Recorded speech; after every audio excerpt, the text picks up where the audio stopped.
vous voyez, vous lui dites qu'on est toujours au même endroit. On commence par qui alors?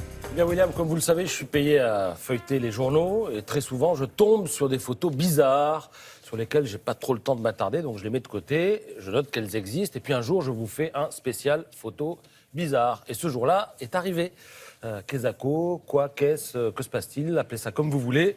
En tout cas, c'est parti. Alors allons-y avec cette photo d'un pianiste qui est dans un cadre un peu particulier. Il est sur un glacier norvégien.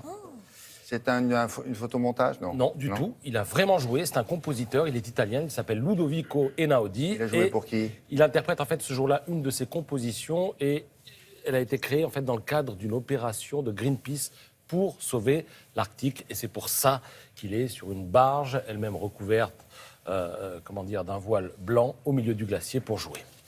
Alors là, c'est pas une photo, mais une paire de photos que je vous propose. C'est le même homme, tantôt basketteur, tantôt chasseur. C'est le basketteur, moi, qui m'a fait Franchement, si vous ne voyez pas la légende, parce que je sais que vous avez dû la voir ces jours-ci, vous l'auriez reconnu. Son visage, oui. Je savais qu'il avait joué au basket dans sa jeunesse.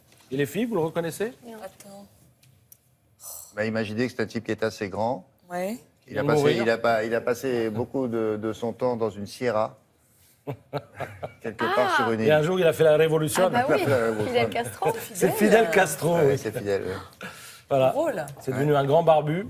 Il nous a quittés à 90 ans. Et Match publie les photos de sa vie, c'est étonnant. Il y a des trucs, on se dit. Et quelqu'un me disait, à gauche, on dirait Liam Neeson.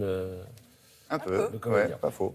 Alors maintenant, la photo d'un bâtiment qui n'existe pas encore, mais qui sera bientôt construit près de Shanghai, à l'emplacement d'une carrière de 90 mètres de profondeur. La particularité de cet hôtel, c'est qu'on y trouvera des chambres sous-marines, autonomes en matière d'énergie, et on pourra y pratiquer deux sports évidents vu le décor. Lesquels, d'après vous? L'escalade et le saut à l'élastique, tout simplement. C'est à découvrir dans le magazine NDA.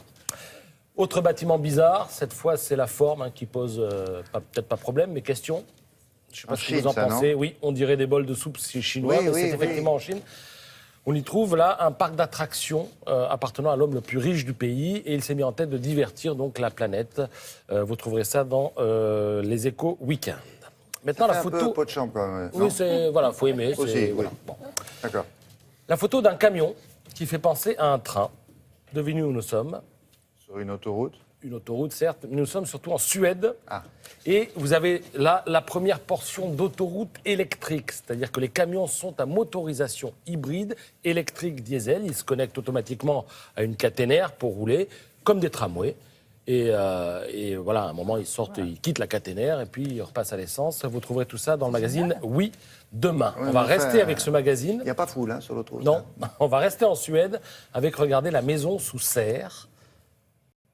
Alors, ce n'est pas qu'en Suède, les maisons poussent sous serre, mais d'abord, on les construit et après, on les met sous serre. Parce qu'une maison sous serre, c'est une maison qui consomme 3 fois moins d'électricité qu'une maison classique, une maison où il peut faire jusqu'à 25 degrés quand à l'extérieur, il neige. Maintenant, une photo signée Willy Ronis. Elle date de 1956. Elle a été prise sur l'île Saint-Denis. Donc, on a pas mal construit dans le coin depuis. Alors déjà, le gamin, ne me demandez pas comment il est arrivé là-haut, parce que je rappelle qu'un but de foot, c'est à 2,44 m de hauteur que se trouve la barre transversale. Vous me demandez la largeur aussi, c'est peut-être 32, William. Et alors, je vous parle de Willy Ronis parce que c'est le magazine Les Échos Week-end pense que c'est un bon investissement que d'acheter ce type de photo, notamment si c'est signé Willy Ronis.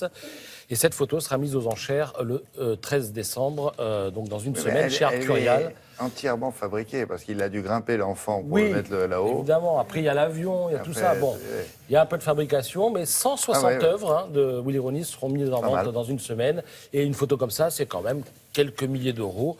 Il paraît qu'ensuite, ça peut coûter encore plus cher. Très bien, merci beaucoup. Vous voulez